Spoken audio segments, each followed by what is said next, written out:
My wife told me she was divorcing me on Valentine's Day Eve. I just said okay, and I left. That was it. She expected me to beg her, but I was not going to do that. Hello. Thank you for your continuous support. This means a lot to us. If you enjoy the stories we share, kindly subscribe to this channel. It will be great if you can leave a comment on which city you are watching from. We might just give you a shout-out in our next story. Today's special shout-out goes to Shane from Australia. We are glad you enjoy our stories. Now let's dive into the details of today's story. I'll never forget the sound of Laura's voice that night, sharp as a razor, slicing through the hum of the heater in our living room. February 13th, 2023. Valentine's Day Eve. The air smelled of her lavender candle, the one she lit every time she wanted to pretend we were still a happy couple. I stood by the couch, hands in my pockets, staring at the flickering flame while she paced in front of me, her heels clicking on the hardwood like a countdown to something I didn't see coming. Not yet. I'm done, Daniel, she said, her words spitting out like venom. I'm divorcing you. I can't keep carrying us both. I didn't flinch. Didn't even look up. The candle's glow danced on the coffee table, catching the edge of a half-empty wine glass she'd been nursing all evening. She stopped pacing, waiting, expecting me to crumble, to beg her to stay. 8 months of her tearing me down had taught me one thing. She thrived on my desperation. But that night, I had none left to give. Okay, I said. Just that. One word. My voice was steady, quieter than the wind rattling the windows outside. I grabbed my coat from the armchair, the old leather one she'd always hated, and headed for the door. Her silence hit me harder than her words ever had. I could feel her eyes boring into my back, wide with shock, like I'd just yanked the script out of her hands. She'd rehearsed this scene in her head 100 times, I bet. Me on my knees, pleading, promising to be better, to fix myself. But I wasn't playing her game anymore. The doorknob was cold in my hand, the hinges creaking as I stepped out into the snow. I didn't look back. The night swallowed me whole. Flakes stung my face as I trudged down the driveway, the streetlights casting long, jagged shadows over the frost-covered lawns. My breath puffed out in clouds, and my boots crunched the thin layer of ice like I was stepping on every insult she'd hurled at me since I lost my job. Useless. Pathetic. Dead weight. Her voice echoed in my skull, a ghost I couldn't shake. Not yet. It started 8 months ago, back in June 2022. Layoffs at Grayson Corp hit like a freight train, and I was one of the casualties. Middle management, expendable. I'd been a logistics coordinator, decent pay, steady hours, until the email came. We regret to inform you. I spent that first week in a daze, refreshing job boards, tweaking my resume. Laura didn't waste time letting me know what she thought. You're dragging us down, she'd said one night, slamming a plate of spaghetti on the table so hard the sauce splattered. Her green eyes glinted with something mean, something I hadn't seen in her before we tied the knot 5 years back. I didn't sign up to be the breadwinner for a failure. I tried to explain. The market was brutal. I was doing my best, but she didn't want excuses. She wanted blood. Every rejection letter I got was another notch in her belt, another reason to twist the knife. Maybe if you weren't so lazy, she'd say, sipping her coffee while I scrolled LinkedIn at the kitchen counter. Maybe if you had any spine. By December, I stopped arguing. Just nodded, kept my head down, kept searching. I figured she'd ease up once I landed something. I was wrong. The snow was thicker now, piling up on my shoulders as I reached the end of our cul-de-sac. I didn't have a plan, just kept walking, the cold seeping through my jeans, waking me up. My phone buzzed in my pocket. Probably her, ready to gloat or scream or both. I didn't check. Let it buzz. Let her stew. I thought about the guy I used to be. Before the layoffs, before Laura's tongue turned into a weapon. I'd been solid, maybe not a rock star, but reliable. I'd managed teams, hit deadlines, earned a handshake from the VP once. Losing that job didn't just take my paycheck, it took my footing. Laura saw weakness and pounced, like a shark smelling blood. But that night, walking away, something shifted. I wasn't running. I was choosing. The wind howled, whipping snow into my eyes, and I ducked under a pine tree for cover. Its branches sagged heavy, dripping icy water down my neck. I shivered, but I didn't mind. It felt real, sharper than the numbness I'd been living in. I replayed her words. I'm divorcing you. Not, we should separate, or I need space. No, she went straight for the kill. And I said, okay. 2 syllables that flipped her world upside down. I laughed, a low, rough sound that surprised me. It echoed off the empty street, swallowed by the storm. She'd wanted me to fight for her, to prove I was still the man she'd married. But I wasn't that guy anymore. Not for her. 8 months of her grinding me down had carved something new, something harder. I didn't know what it was yet, but I could feel it taking shape, like a blade sharpening in the dark. I kept walking, past the neighbors' houses with their glowing windows, their lives tucked safe inside. My apartment was miles away, an old lease I'd kept as a backup, a hunch I hadn't admitted to myself until now. I'd need it soon. Laura would lawyer up fast, I knew that much. She'd fight dirty, claw for every dime, every piece of furniture. Fine. Let her have the house, the car, the damn lavender candle. I didn't need any of it. The snow crunched louder under my boots, a rhythm that matched my heartbeat. Faster now, steadier. I tilted my head back, let the flakes melt on my face. Cold, clean, alive. I thought about the job applications still pending, dozens of them, scattered across the city like seeds in the wind. One of them would stick. I'd make sure of it. Laura thought I was finished, a husk she could kick around. She didn't know me at all. By the time I hit the main road, the storm was a full-on beast, roaring through the trees, burying the world in white. My coat was soaked, my fingers numb, but I didn't stop. Couldn't stop. Every step was a promise, to myself, not her. I'd claw my way back, not for revenge, not to prove her wrong, but because I still had something left, something she couldn't touch. I glanced over my shoulder, half expecting to see her silhouette in the distance, chasing me down. Nothing but snow and shadows. Good. She'd figure out soon enough. I wasn't coming back. Not tonight. Not ever. And when I turned away, facing the dark stretch of road ahead, I felt it. A spark, small but fierce, burning through the cold. This wasn't the end. It was the start. The apartment smelled like mildew and regret when I stumbled in that night, snow dripping off my coat onto the chipped linoleum. March 2023 had just kicked off, and I was 3 weeks out from Laura's big divorce bomb. The place was a shoebox, bare walls, a sagging couch I'd grabbed off Craigslist, and a mattress that creaked like it was mocking me. But it was mine. No lavender candles, no clicking heels, no voice telling me I wasn't enough. Just silence, thick and heavy, wrapping around me like a blanket I didn't know I needed. I dropped my duffel bag by the door. Everything I'd taken from the house fit in there. A few shirts, jeans, my laptop, a toothbrush. Laura could keep the rest. She'd probably burn it anyway, just to spite me. I flicked on the single bulb hanging from the ceiling, its yellow light buzzing like a trapped fly. The room stared back at me, empty except for a card table I'd set up as a desk. My laptop sat there, screen dark, a lifeline I'd been clinging to since the layoffs. I peeled off my wet coat, my fingers stiff from the cold, and sank onto the couch. The springs groaned under me, loud enough to make me wince. 8 months jobless, 8 months of rejection emails, of, we've decided to move forward with another candidate. I'd lost count after 50, but I hadn't stopped. Every morning, I brewed coffee in that dented pot Laura hated, fired up the laptop, and hunted. Logistics, management, anything with a pulse. I wasn't picky anymore, just hungry. That night, though, I felt different. Walking out on Laura had cracked something open, a jagged little window I hadn't seen before. I wasn't just surviving her anymore. I was done letting her define me. I powered on the laptop, the fan wheezing like an old man, and opened my email. Junk, bills, spam. Then, buried in the mess, a subject line hit me like a punch. Interview request. Horizon Enterprises. My pulse kicked up. Horizon Enterprises. Mid-sized firm, solid rep, logistics and marketing, mostly. I'd applied for a manager slot a month back, one of those long-shot applications you toss out and forget. I clicked it open, scanning the words. We were impressed with your resume. Wednesday, 10 a.m.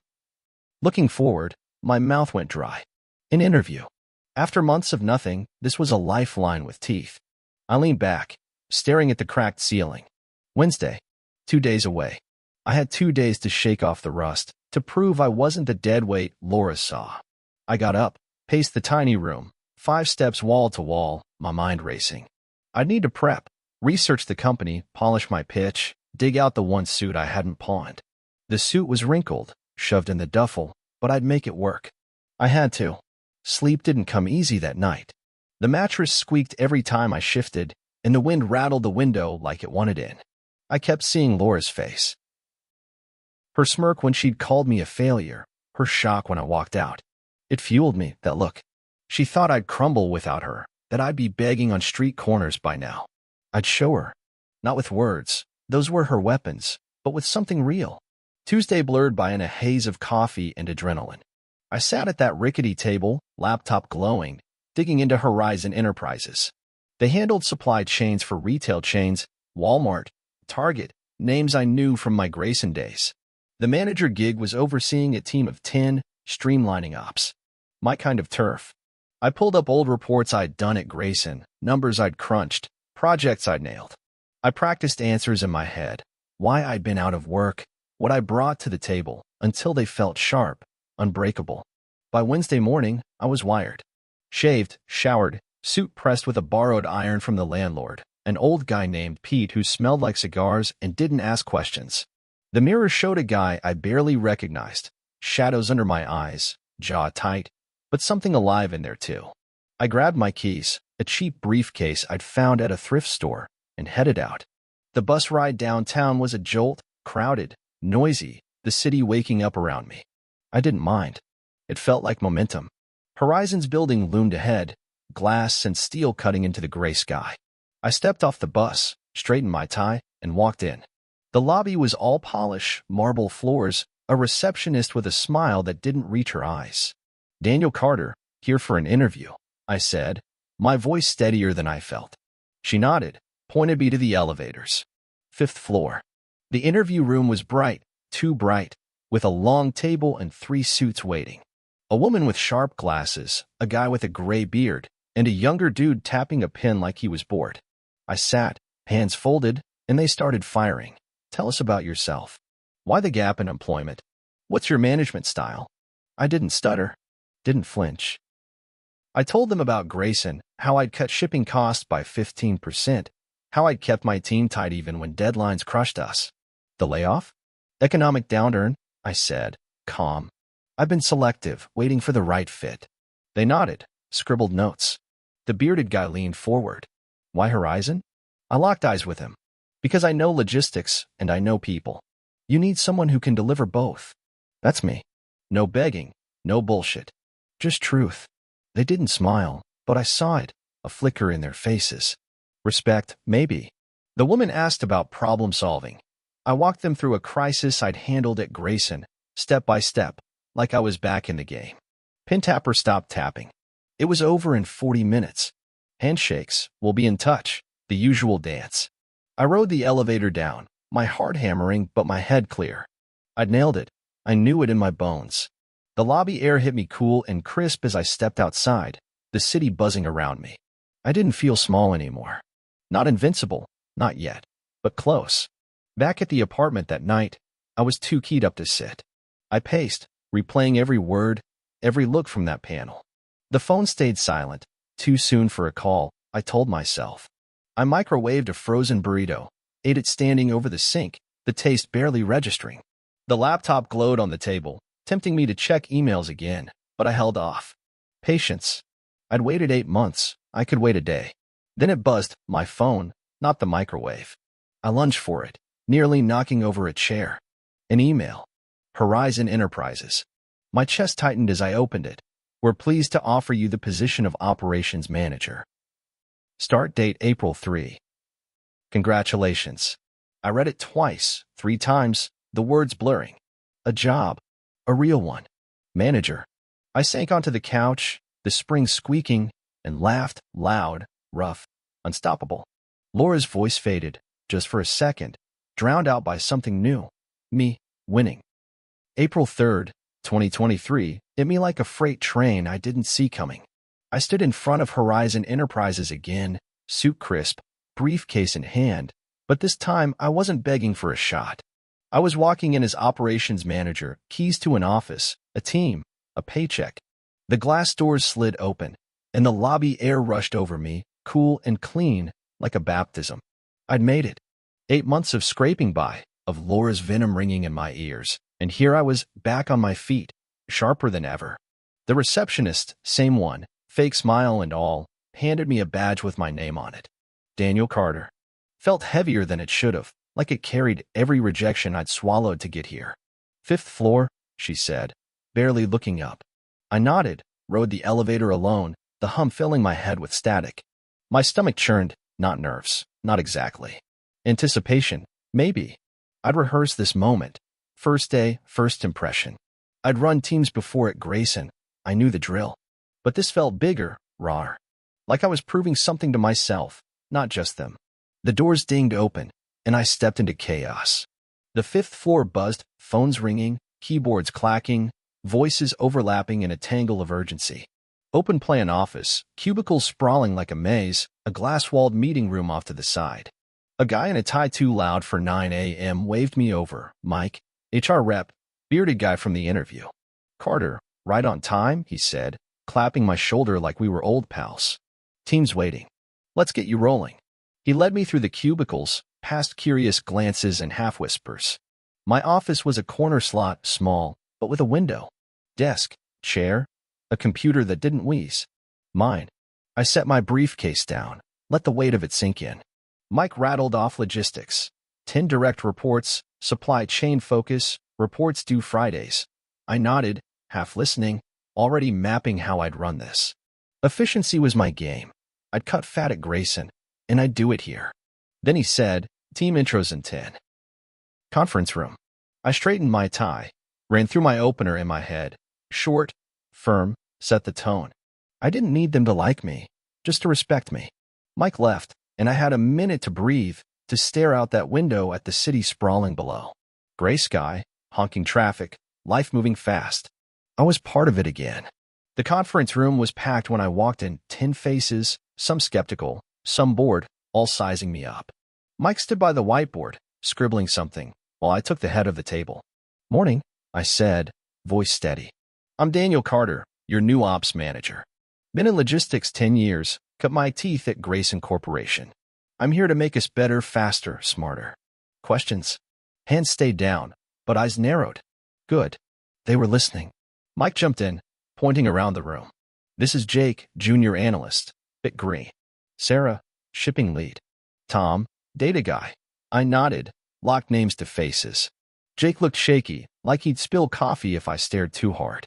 Sarah had a no-nonsense vibe. Good. I'd need that. Then Mike hit the last name, and Laura, marketing liaison, ties us to the promo team. My gut dropped. Laura. My Laura. She was there, third seat down, frozen mid-sip of her coffee. Green eyes wide, lips parted, staring at me like I'd risen from the dead. The room blurred for a second, her auburn hair, her sharp cheekbones, that damn floral scarf she wore like armor. I hadn't known. Hadn't even thought to check. Horizon was big, sure. But her department? My team? The odds were a sick joke. Daniel. Mike's voice snapped me back. Everyone was watching, waiting. Laura's shock morphed into a tight smile, the kind she'd flash before a fight. I cleared my throat, forced my face blank. Good to meet you all, I said, locking eyes with each one, hers last, shortest. Let's get to work. Chairs scraped, murmurs started, and they filed out. Laura lingered, hovering by the door, but I turned to Mike, asked about schedules. Ignored her. She'd wait. The day flew: paperwork, system logins, a crash course in Horizon's ops software. I kept my head down, but I felt her presence like a heat wave. She was 2 cubicles over, her voice cutting through the hum, talking campaigns and deadlines. Every laugh, every word, grated on me. I didn't look. Couldn't. Not yet. By 5 p.m., the floor thinned out, people grabbing coats, clocking out. I stayed, sorting files, when her shadow fell across my desk. I didn't look up. Daniel, she said, soft, like she was testing the water. I kept my eyes on the spreadsheet. What? She stepped closer, heels clicking, same damn sound from that night. Didn't expect to see you here, she said, a laugh in her voice, forced. Manager, huh? Big step up. I leaned back, met her gaze. She looked good, polished, confident, like she hadn't spent months carving me up. Yeah, I said, flat. Things change. Her smile faltered, but she recovered fast, leaning against my desk too close. We should talk. After hours, maybe. Catch up. Her tone dipped, flirty, a hook she thought I'd bite. I saw it then, her game. She didn't want me back. She wanted control again. Thought I'd melt now that I wasn't useless. I stood, grabbed my briefcase, kept my voice cold. This isn't personal, Laura. It's business. See you tomorrow. I brushed past her, felt her stiffen. She didn't follow. Good. The elevator ride down was quiet, but my blood was roaring. She was here. In my world. My team. I hadn't planned this, but damn if it didn't feel like fate twisting the knife she'd left in me. Outside, the air hit me sharp, the city lights smearing in the dusk. I walked to the bus stop, mind spinning. Laura thought she'd bury me jobless, broken, begging. Now I was her boss. The irony burned, hot and bitter, but I didn't laugh. Not yet. She'd push back. I knew her too well. She'd test me, claw for leverage. Fine. Let her try. I boarded the bus, the rumble vibrating through me, and stared out the window. My phone buzzed. A text from an unknown number. You won't last, it read. No name, but I knew. Her first shot. I deleted it, leaned my head back, and closed my eyes. She had no idea what I was capable of. Not yet. May 2023 crept up fast, and Horizon Enterprises was starting to feel like my turf. A month in, I'd mapped the chaos, supply chains tangled like old Christmas lights, deadlines slipping through cracks. I tightened it up, bit by bit, rerouted shipments, cut delays, got the team humming. Not perfect, but better. The office buzzed quieter now, less panic, more purpose. I liked it. Felt like I was carving my name into something solid again. But Laura? She was a storm brewing on the edges, dark clouds I couldn't ignore. That text, you won't last, was just her opening shot. She'd gone quiet after I brushed her off that first day, but I knew her. Silence wasn't surrender, it was strategy. I caught her watching me sometimes, from her cubicle or across the break room, her green eyes narrow, calculating. I didn't bite. Kept my head down, my focus on the work. She'd show her hand soon enough. It started subtle, whispers I'd catch mid-sentence as I walked by. He's got no experience, someone muttered once, a guy from shipping I didn't know. Probably lucked into it. Another voice chimed in, low, near the coffee machine. I didn't flinch, didn't turn. Rumors were her specialty. Laura could spin a lie like a spider spins silk, delicate but sticky. I'd seen her do it to neighbors, friends, even me back when I was still trying to save us. Now it was my turn to be the target. By mid-May, it got louder. I'd step into the break room, and conversations would stutter, eyes darting away. Jake, the shaky analyst I'd pegged day one, started avoiding me, head down, hands fidgeting with his tie.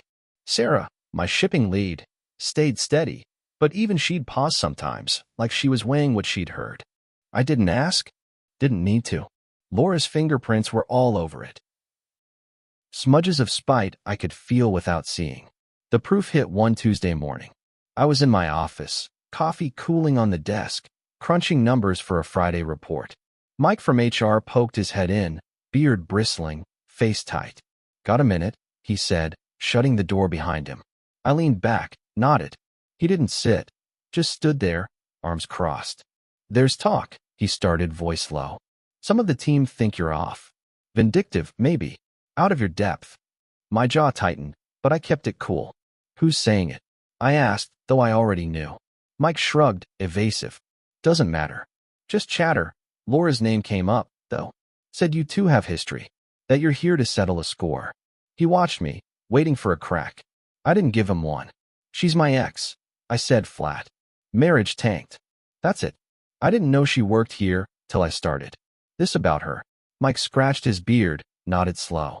Partly. She's loud about it. Says you're unqualified. Got the job through pity or spite. Team split. Some buy it. I laughed, short and sharp, couldn't help it. Pity? I earned this. Check my numbers. Shipments are up 10% since I got here. He raised a hand, placating. I know. Just thought you should hear it. Squash it if you can. He left, door clicking shut, and I sat there, staring at the screen, blood simmering. Laura wanted a war. Fine. I'd fight it my way, not with her backstabbing games, but with what I was good at. I grabbed my coffee, lukewarm now, and headed out to the floor. Time to dig in. Jake was my first stop. Kid was a mess, 20-something, glasses fogged with nerves, hunched over his desk like he expected a blow. I'd seen myself in him that first day, raw, unsure, but with potential if you pushed right. "Jake," I said, leaning on his cubicle wall. He jumped, papers scattering. "You good?" He nodded too fast, eyes darting. "Why, ya, just busy." I didn't buy it. "Heard the rumors?" I asked, keeping it casual. His face went red, hands twisting. Some stuff. About you and Laura." I nodded, kept my voice low. "She's stirring shit. Don't let it rattle you. Focus on the work. I've got your back." He blinked, surprised, then mumbled, "Thanks." I tapped his desk. "Got that cost analysis for me by tomorrow?" He straightened, nodded. "Yeah, on it." "Good. One ally. Maybe." The day dragged, but I kept moving, meetings, calls, nudging the team without showing the heat under my skin. Laura stayed scarce, flitting between her desk and marketing, her laugh cutting through the hum now and then. I didn't look. Didn't need to. She was building something, and I'd see it soon. Friday hit, and the air felt thicker. I was in the break room, pouring coffee, black, no sugar, the way I liked it, when Sarah sidled up. "Heads up," she said, voice hushed. "Laura's telling people you faked your resume. Said she'd know you were married." I froze, cup halfway to my mouth. "She's lying," I said, low. Sarah shrugged. "I believe you. Others might not. Watch yourself." She walked off, leaving me staring at the steam curling up. Faked my resume? That was bold, even for her. My gracing years were real, sweat, late nights, results. She knew that she'd seen the paychecks, the bonuses. But truth didn't matter to her, perception did. I dumped the coffee, too pissed to drink it, and headed back to my office. The numbers on my screen blurred as I sat there, fist clenched. She was good, damn good, at twisting the knife. I worked late that night, the floor emptying out, lights dimming. Just me and the hum of the AC. I was pulling Jake's analysis. He'd done solid work, kidded chops when my phone buzzed. Another text, same unknown number. "They're onto you." Tick-tock. My pulse kicked up. Laura again, playing ghost. I deleted it, but it stuck, her warning, her game. Then I heard it, footsteps, soft but deliberate, coming down the hall. I looked up, saw her shadow through the glass. Laura, standing there, arms crossed, smirking like she'd already won. She didn't knock, just pushed the door open. "Late night, boss?" she said, voice dripping sugar. I didn't bite. "What do you want?" She stepped in, leaned on my desk, too close again. "Just checking on you. Rough week, huh? Rumors can kill a guy like you." I met her eyes, cold. "Keep pushing, Laura. See where it gets you." Her smirk twitched, but she didn't back off. "Oh, I will," she said, turning to leave. "Night, Daniel." The door clicked shut, and I sat there, heart pounding, knowing it was on. She'd drawn blood. My move now. June 2023 rolled in hot and sticky, the kind of heat that made the Horizon Enterprises office feel like a pressure cooker. 2 months into the job, and I'd turned the ops team into something lean, shipments on time, costs down, numbers the higher-ups couldn't ignore. I'd earned my stripes, quiet and steady, but Laura's shadow kept growing. Her rumors had teeth now, gnawing at the edges of my world. Fake resume. Vindictive ex. Whispers followed me like flies, and I could feel the team splitting, some with me, some waiting for me to crack. Friday morning, I walked into the 5th floor, coffee in hand, and the air felt wrong. Too still, too tight. People glanced up from their cubicles, then away fast, like they'd been caught staring. Jake was at his desk, head down, typing furiously. Sarah caught my eye from shipping, gave a tiny nod, solid as ever. But the rest? A hum of unease I couldn't shake. I set my briefcase in my office, booted up the computer, and braced myself. Something was coming. It hit at 10 a.m. team meeting, conference room, glass walls gleaming under the fluorescence.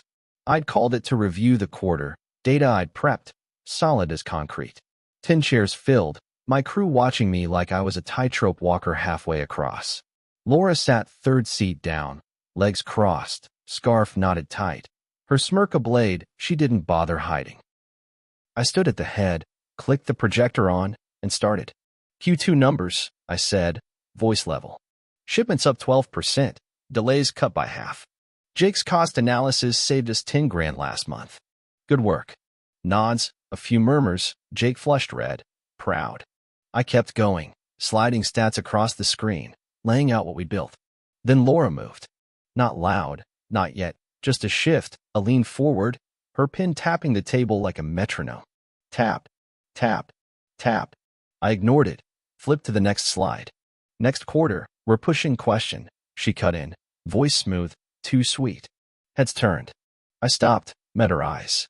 Go ahead, I said, calm. She stood, slow, like she'd rehearsed this. These numbers, they're impressive. Almost too impressive. Makes me wonder how you pulled it off, Daniel. Experience or something else? The room went dead. 10 pairs of eyes pinged between us, air thick with her bait.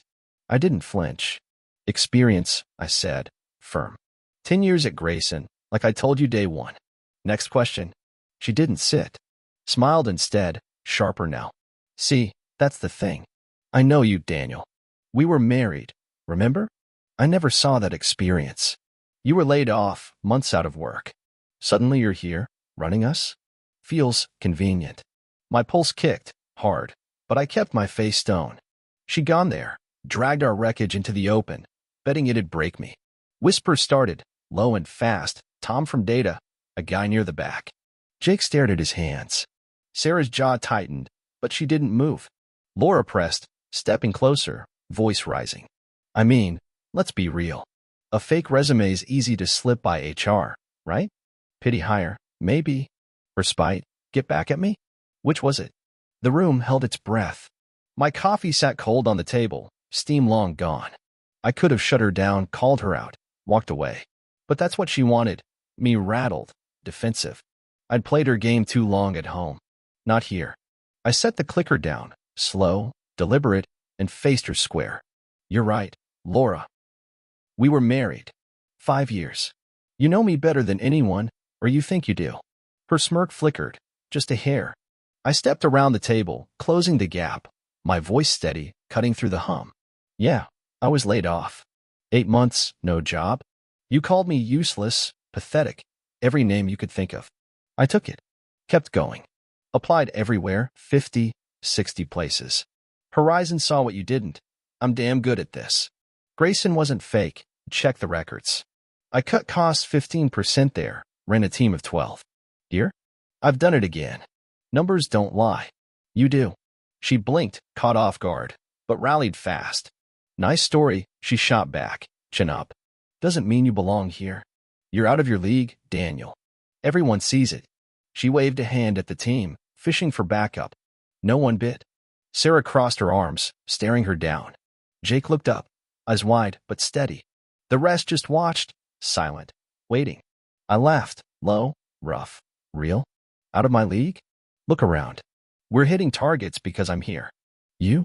You're the one flailing, spreading lies because you can't stand me winning. That's your play, Laura. Always has been. I turned to the team, voice firm. Anyone else think I don't belong? Speak up. Now. Nothing. Dead air. Tom shifted, uncomfortable. Sarah smirked, faint but there. Laura's face tightened, her bluff crumbling. She opened her mouth, but I cut her off, stepping closer, low so only she'd hear. You're done. Sit down or walk out. Your call. Her eyes flashed, rage, panic, but she sank into her chair, lips a thin line. The room exhaled. I picked up the clicker, faced the screen. Where were we? Next quarter. I ran the rest, 20 minutes, no interruptions. Stats, plans, all of it. Laura stared at the table, scarf twisted in her fingers. When I dismissed them, chairs scraped, voices buzzed, but she stayed put, glaring as they filed out. I didn't look. Grabbed my coffee, headed for my office, the weight lifting off my chest. The floor hummed again, alive, but different, lighter. Jake caught me by the copier later, voice shaky but sure. You meant it? About my analysis? I nodded. Saved us real money. Keep it up. He grinned. First time I'd seen it. Sarah passed by, muttered, "She's toast," and kept walking. I didn't argue. By 6 p.m., the place was empty except her. I was locking my office when I saw her storming down the hall, heels stabbing the carpet, face red. She didn't stop, didn't speak, just brushed past, shoulder clipping mine, and slammed through the stairwell door. It banged shut, echoing like a gunshot. I stood there, heart pounding, adrenaline singing. She'd lost. Publicly. Brutally. And she knew it. I rode the elevator down, the city lights smearing outside. My phone buzzed. Another text. Same number. This isn't over. I stared at it, thumb hovering, then deleted it. She could rage all she wanted. I'd won this round clean, hard, mine. But that fire in her eyes? That wasn't surrender. She'd hit back. Soon. July 2023 hit like a deep breath after a fist fight. The air at Horizon Enterprises shifted after that meeting. Lighter, cleaner, like the fifth floor had finally exhaled. Laura's public flop left a mark, and I felt it every day since. No more whispers, no sidelong glances. The team moved sharper now, eyes on me not with doubt, but with something closer to trust. I'd won them over, not with charm or noise, but with what I'd always had. Results. And damn, it felt good. Monday after the showdown, I walked and braced for her next swing. That text, "This isn't over," still burned in my head, deleted but not gone. But her cubicle sat empty, chair pushed in, desk too neat. I didn't ask, didn't need to. By noon, Sarah confirmed it, leaning on my office doorframe, arms crossed. "She's out," she said, voice dry. "Quit Friday night. Sent an email to HR. Personal reasons. Didn't even clean her stuff. Guess you broke her." I nodded, kept my face blank, but inside, a jolt. Relief, mostly, spiked with something bitter. Broke her? No. She'd broken herself, tripping over her own trap. I saw her storming out again in my mind, heels hammering, that flash of red on her face. She'd gambled big, lost bigger. "Good to know," I said, flipping through a report. Sarah smirked, walked off. That was that. The week rolled smooth. Shipments clicked. Jake's analyses got tighter. Sarah ran shipping like a machine. I'd built something here, piece by piece, and it was holding. Friday, Mike from HR caught me in the hall, beard twitching with a grin. "CEO noticed your numbers," he said, clapping my shoulder. "Q2's a hit." Quiet nod from the top. "Keep it up." I gave a half smile, said thanks, but my chest swelled. A nod from the CEO? That was gold. Laura's ghost faded a little more. Nights were quieter too. Back at my shoebox apartment, the mildew smell didn't sting as bad. Maybe I'd gotten used to it, or maybe I'd stopped caring. I'd sit on that creaky couch, laptop off for once, just listening to the city hum outside. No buzz from my phone, no text from her unknown number. She'd gone dark. I didn't trust it. Not fully, but I let myself settle. The fight was over, or so I thought. Saturday, I stayed late at the office, tweaking a proposal. New routes to shave costs, my kind of puzzle. The floor was a tomb, lights dim, AC humming low. I liked it like that, space to think, to breathe. I was locking up, briefcase in hand, when I saw it.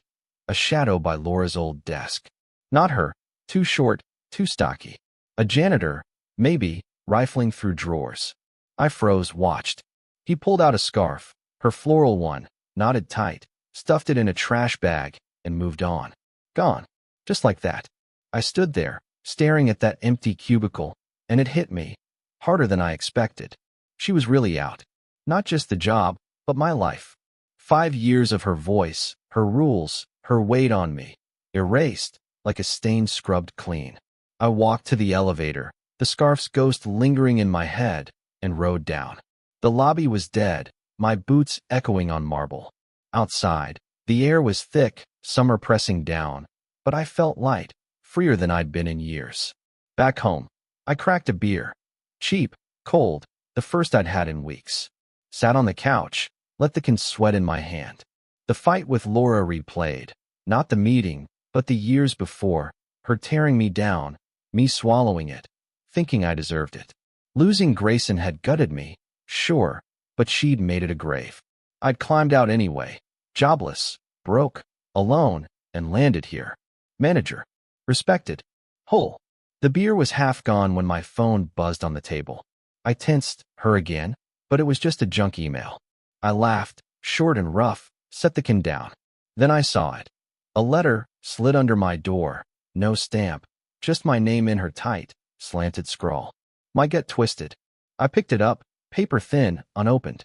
Her last shot? An apology? A threat? I turned it over, thumb brushing the seal, and pictured her writing it, furious, desperate, alone. I didn't open it. Walked to the kitchen, dropped it in the trash next to the sink. Watched it settle on a takeout box, ink smudging in the dim light. Whatever she had to say, I didn't need it. Not anymore. I'd heard her voice enough, years of it, cutting me open. This was mine to end. I grabbed the beer, finished it, the cold biting my throat. The trash stayed shut. Sunday, I slept late, first time in months. Woke to sun slicing through the blinds, a rare clear day. I showered, shaved, pulled on jeans instead of a suit. Took a walk. No bus, no rush, just me and the city. Kids yelled in a park, cars honked, life rolled on. I stopped at a diner, ordered pancakes, greasy, good, and ate slow, tasting every bite. No hurry. No wait. Back at the apartment, I sat by the window, watching clouds drift. Thought about Grayson, those late nights, the team I'd run, the pride I'd lost. Thought about Laura, her venom, her shock when I rose anyway. I'd been a husk for her, a punching bag. No? I was me again, scarred, sure, but standing. The job wasn't just a win, it was proof. I could break and rebuild. She couldn't take that. The trash can nagged at me, that letter's still there, unopened. I almost fished it out, curiosity tugging, but stopped. Let it rot. I turned away, grabbed my laptop, started sketching next quarter's goals. Work was my anchor now, not her. Jake's numbers, Sarah's grit, the team's rhythm, that's what mattered. Laura was a ghost, fading fast. I leaned back, the couch creaking, and let my mind settle. Freedom wasn't loud, not for me. It was this, quiet, mine, earned. She'd hit back someday, maybe. I knew her too well to think she'd vanish. But I'd be ready. For now, I'd won. The city hummed outside, and I closed my eyes, soaking it in. Peace, sharp and real, for the first time in years. August 2023 baked the city in a relentless haze, asphalt shimmering like a mirage outside my office window. For months at Horizon Enterprises, and the fifth floor was mine, not just a desk or a title, but a rhythm I'd built. The team clicked now, Jake's analyses razor sharp, Sarah's shipping flawless, the numbers singing every Friday. I'd turned chaos into order, and it showed. The CEO's quiet nod from July had grown louder, emails from the top. A bonus check slipped into my inbox, a handshake at last week's all hands. I'd made it.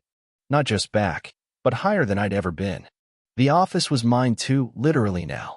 I'd swapped the corner slot for a bigger one. Glass walls on two sides, a view that stretched over downtown. No more card tables or creaky couches. I'd upgraded the apartment to a one-bedroom, clean lines, no mildew. Still simple, but mine, paid with sweat and late nights. I sat at my desk that Friday evening, tie loose, sleeves rolled up, the hum of the AC the only sound. The city sprawled below, lights flickering on as dusk crept in, reds, golds, a pulse I could feel in my bones. I leaned back, chair creaking just enough to remind me where I'd started. February felt like a lifetime ago, Laura's voice slicing through that living room, her heels clicking, my okay hanging in the air.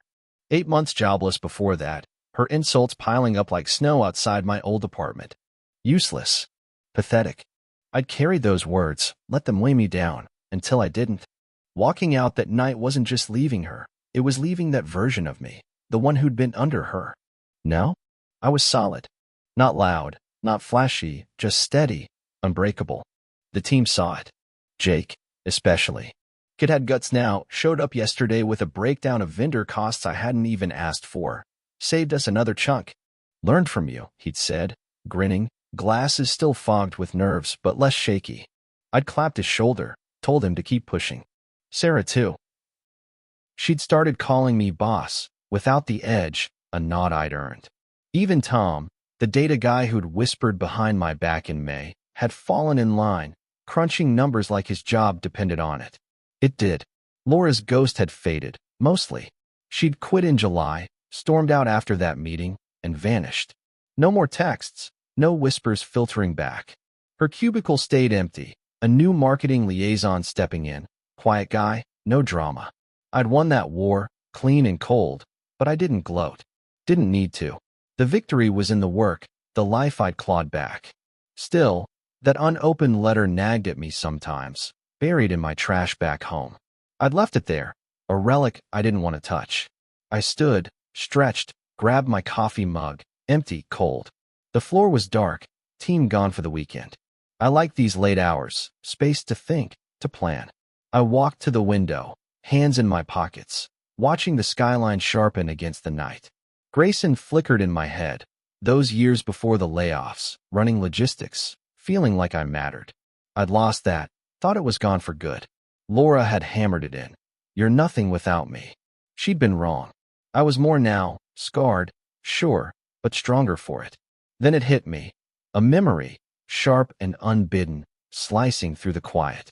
Early 2018, before we'd soured. Laura, fresh out of grad school, panicking about a job hunt. I'd been at Grayson, solid, pulling strings I didn't brag about. A buddy in HR owed me a favor. I'd slipped her resume through, got her an interview at Horizon. Marketing assistant, entry level, but it stuck. She'd thanked me once, beaming, a rare soft moment. Then forgot it, like it had been her hustle all along. I'd forgotten too, buried it under the fights, the layoffs, her venom. I laughed, low and rough, the sound bouncing off the glass. She'd been here because of me. The job she'd used to lord over me, to call me dead weight. She'd owe that to the guy she'd trashed. Irony, so thick it could choke you. I didn't need her to know, wouldn't tell her, even if she crawled back. It was enough that I did. A secret I'd carry, a quiet edge to my win.